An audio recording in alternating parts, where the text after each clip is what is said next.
Hey guys, Letter Magic here with some great news. Oh wait, no, the opposite. Apparently Wizards sent out an email just a couple minutes ago, really, that explains that they had a bit of a data breach. And I know the first thought in your mind is probably the same as mine. Please let it be people who bought that god-awful MLP product.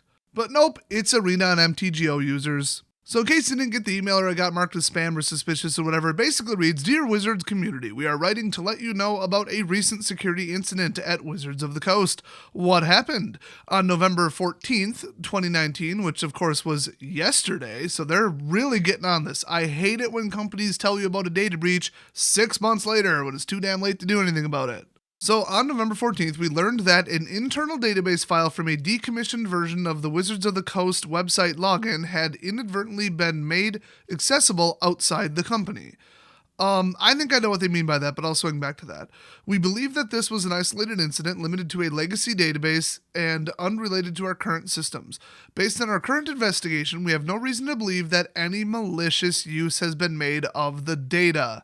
Okay, there is a grand total of one scenario that I can come up with that would fit those two statements. It is my estimation, completely my opinion and speculation, that they recycled a server at a tech recycler without erasing it first. Either that or sold it at an auction, but either way, I think the actual physical server, they have lost control of it, it was stolen, or they accidentally gave it to somebody with the data intact. If it was, we forgot to patch it, we forgot to disconnect the Ethernet cable, whoops, and then somebody hacked it and stole the database, that would not fit with their statement that we have reason to believe that no malicious use has been made out of the data. That heavily implies that the person who got a hold of the data didn't do it on purpose. Otherwise, of course, it would be malicious. So this is probably not as serious as they're making it sound, but I could be wrong. It also could have been an absolute direct over-the-internet hack straight from Russia, and they just haven't seen the database for sale on the dark web yet. That could be what they mean by no malicious use has been made yet.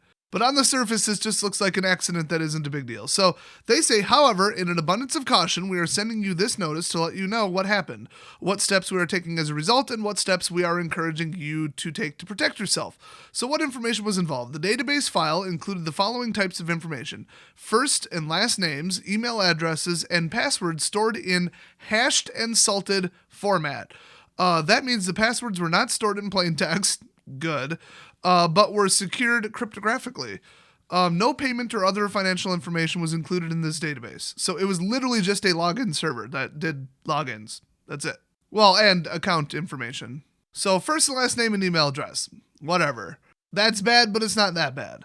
So, hashed and salted passwords. Okay, passwords, that's not good, except these are useless. That's good news. To explain it, I think the best thing we can do is I'll just throw the video over to my resident IT security and information security expert. Hi, everyone. Thanks, Des. So hashed and salted means, hash is when you take a password, like your password is password123. It better not be. And you run it through a hashing algorithm. It becomes, I think, like 256 letters of gibberish or 64, whatever the hell it is. And that's what it sends to the server to log in. So hashing algorithms are based on like prime number factorization or something like that, or just regular number factorization, I don't remember. And they're one directional and irreversible. So if I tell a computer take the number 37 and multiply it by 39, within a millisecond the computer knows 1,443. If I feed the computer the number 1,443 and say, find what two numbers were multiplied together to make this value, it has to guess and check every single number combination in existence until it hits it. That's factorization. That is a one-way hashing algorithm, although the hashing algorithm is much more complex than that. But it's based on number factorization. So, since there only are a handful of different hashing algorithms that are commonly used in the world, because these equations have to be very particular to actually work and be irreversible and be flawless and avoid what they call collisions, if you were to steal a hashed value of password 123, then you can probably still use that hashed value to log in to a website, because in all likelihood, you're transmitting them the hashed value anyway. You don't actually need to know that the password was password123. And by the way, I probably should have stated, you can take letters, convert them to numbers, and then take those numbers and run them through a hashing equation and get 256 letters and numbers of gibberish. That is the hashed value. So when you have a password, then you have a hashed value representing the password. You cannot take the hashed value and reverse it to the password without an enormous amount of effort. You could take thousands of years to reverse one of those. Super long story short, there are ways to do it, but it has to be, I believe, 23 letters or less. If it's 24, it's impossible. That's because somebody made like a, I think, 28 gig database with distributed computing and everybody in the world. It took them years. Every single hashed value of every combination of letters and numbers that exists up to, I think, 23 letters or something like that. So instead of trying every combination has been tried and written down in a database. You just go to the database and that'll reverse it. So because rainbow tables are a thing, people who know what the hell they're doing have salted hashes. So let's say my password is password123. Well, on the way into the server, they actually request the original word or they request the hashed value and then hash it again, but they append something to it.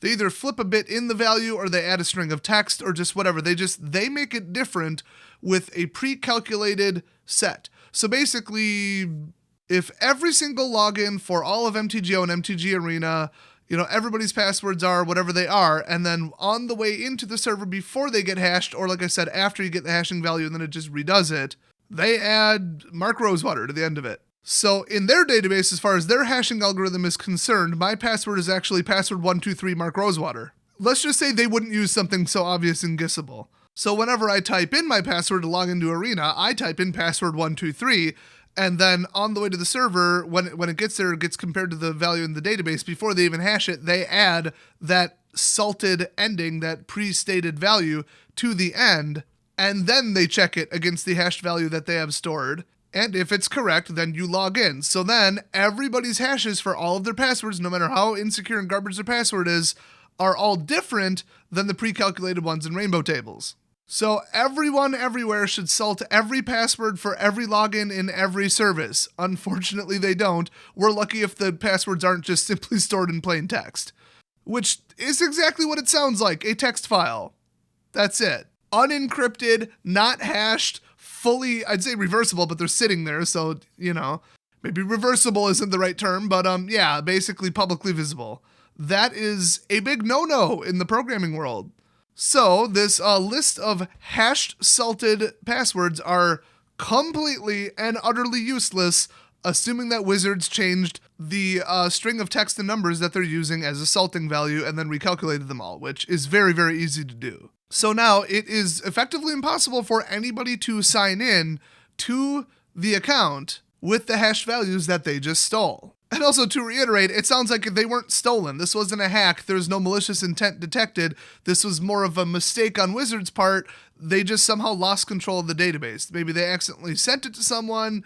Who knows? Like I said, you can speculate all you want, but they say there's no malicious use that has been made of the data. I guess they never said there wasn't malicious intent in stealing it, but there hasn't been malicious use detected, and they have no reason to believe that that will happen. If somebody just hacked into the server and stole the database, they would have reason to believe that malicious use would be made out of it because that's why it got stolen. So that's why I don't think that's what happened. And like I said, in this database, it's first name, last name, email address, and hashed passwords that are salted and the values are gibberish, useless, totally irrelevant. They could be brute force reversed, but if the shortest password you're allowed to have in Arena is like 8 letters and numbers, and then the salted value is like 20, no, they can't be reversed. It would take all the computers on the entire planet working for over 1,000 years to do that, and that's not going to happen. Once again, they stated no payment or financial information was included in this database. So no PayPal information, no credit card numbers, no credit card transaction history. That is a third party as far as I know. They don't even own that. So there really is no danger here, but they do say in the section, what are we doing? Upon learning of this incident, we removed the database file from our server and commenced an investigation to determine the scope of the incident. Oh wait, so the database file was on a server and was accessed on that server, which implies that they do still have the server. Well, crap, there goes my theory that they accidentally recycled the server and now the data is potentially out there. It sounds like, whoops, we had a copy of it, out there named database.whatever, and somebody navigated directly to it and downloaded it. You might want to revise that statement about malicious intent, but I don't know, maybe they know who did it. It was a third-party partner, and they're like, oh, whoops, you weren't supposed to see that. I don't know, wish they'd give some details, but it's only been a day, whatever. It's not normal to give the full details about who did what and why and when and all that. So anyway, in an abundance of caution, we are notifying the users whose information was contained in the database. For those of you that have an active Wizards account, so Arena, Magic, Online, whatever, you have 7 days to reset your password. After that, your passwords will be manually reset, and you will be required to make new passwords to log in. For Arena, you may reset your password at myaccounts.wizards.com. For Magic Online, you may reset it in the game client. For DCI accounts, which is all your like F&M attendance and DCI number stuff, you will receive an email with instructions on how to reset your password, which is good because I have been unable to reset my password for my DCI account for like 7 years. What a wonderful opportunity. And also, it's hilarious that I used a throwaway email for both of them, my Arena account and my DCI account, and I used a fake name for both. So that's awesome. So I super don't care, but next up they say, what can you do? As always, it's best practice not to use the same password on multiple systems. That's the other thing. If somebody reverses your password, even though it was salted, which is not likely, they could, if you use the same password elsewhere, log in elsewhere because they have your email and your first and last name. So if you're looking for a solution to this, it is not KeepPass, it is not LastPass, it's not a password manager. They keep getting hacked and having all of your passwords stolen all in one place. And I heard that they don't salt their hashes because they're idiots. So no, password managers are tedious, dangerous bullshit. Don't even do it. Okay, if your password is password123, guess what? If you put a prefix or a suffix on there, it'll hash to a completely different value. And it'll look like a different value if the hash gets stolen. So if you want to sign into BMO Harris, your online banking, do capital B, capital M, capital O, and then password 123. Whereas if you want to sign into eBay, you could have it be capital EBAY as the prefix to your password, and then password 123. Those are two completely different passwords as far as hackers are concerned. Now, as far as a human guessing it, they might see the pattern and say, oh, okay, cool, now I have access to everything. But that's not usually how hacks work. It's all automated. They steal thousands at a time, and they just plug the hashing values in trying to log in as you. And so if you even change one letter or number in your password, it's a different hash. So if you want to effectively use a different password at every site while still using the same password at every site, just add a prefix or suffix to it. And you'll always remember it because whatever pops into your head first about the abbreviation of the website, that will be what you remember the second time in theory. So like, I don't know, /.org, great website. SL, there you go. Or maybe SD if you want, like the hardest consonant within the syllable. Oh, and then if it's some obnoxious website that makes you change your password every 30 days or 90 days or whatever, just add an incrementing number to the end of it. I think my online banking password is like in the 30s. I've had to change it so many damn times. So just start at 1 and then do 2, then 3, 4, 5, 6, 7, 8, 9, 10 every time they make you change it. And it'll take very few guesses to remember where you left off. Neither of those are amazingly flawless, highly recommended security practices. I mean, just having utter, unreadable, unrelated gibberish for every password is a little bit better, except that you won't remember them. So from a practical sense, I would actually recommend doing those two things. So anyway, they do say, while we do not have reason to believe that the data involved has been used maliciously, we still encourage you to change your password if you have used this password for other accounts and non-Wizard systems. Which is funny because they're salted, so that doesn't make any sense. But whatever, they have to say it for legal reasons. For more information, contact us, phone support, blah, blah, blah, email your privacy matters, ha, ha, ha. Sincerely, dumbasses of the coast. So everybody go change your password. And if it was used anywhere else, especially if it was an incredibly short and simplistic password, I guess change it on that website as well. Otherwise, I don't think we have a whole lot to worry about.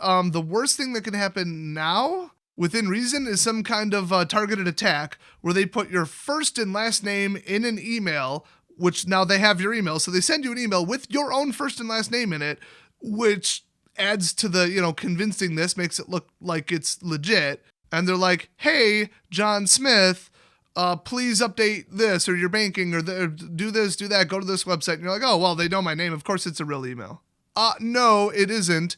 So that would be called, honestly, about a spear phishing attack at that point because they have your information. I mean, it's still kind of wide. Spear phishing is a targeted attack, but maybe I'll just classify it as a really, really, really good phishing attack. But they seem adamant that nobody's using this for malicious use. We'll see about that. Depends who stole it. I mean, it wasn't me. I'm just saying, like, in other cases, people have thought they're in the clear, and then all of a sudden, there's an email bombardment that fools a couple thousand people. Oh, all they stole was first and last name, username, and email. And then, like, literally, that's what they used to further the attack. So watch out for that in case it was a bad actor who stole this database. So, Wizards, secure your shit. But thanks for using salted passwords. So anyway, that's this whole, I don't want to say non-story, but it is kind of concerning. Thanks for watching. If you want to give everybody the whole technical explanation, all the details, send them this video, or send them to this video. As long as they in the video meetup, I don't care how you do it, honestly. Tape a smartphone with this on autoplay to a brick and throw it through the window. I don't give a shit. That was a joke. Don't do that. But leave a big ol' like if you appreciate the technical knowledge. Might as well use my 2 IT degrees for something, because I'm currently not. And you should drop out of school, whatever level school you're in, and become a full-time YouTuber as well. I'll see you guys next video.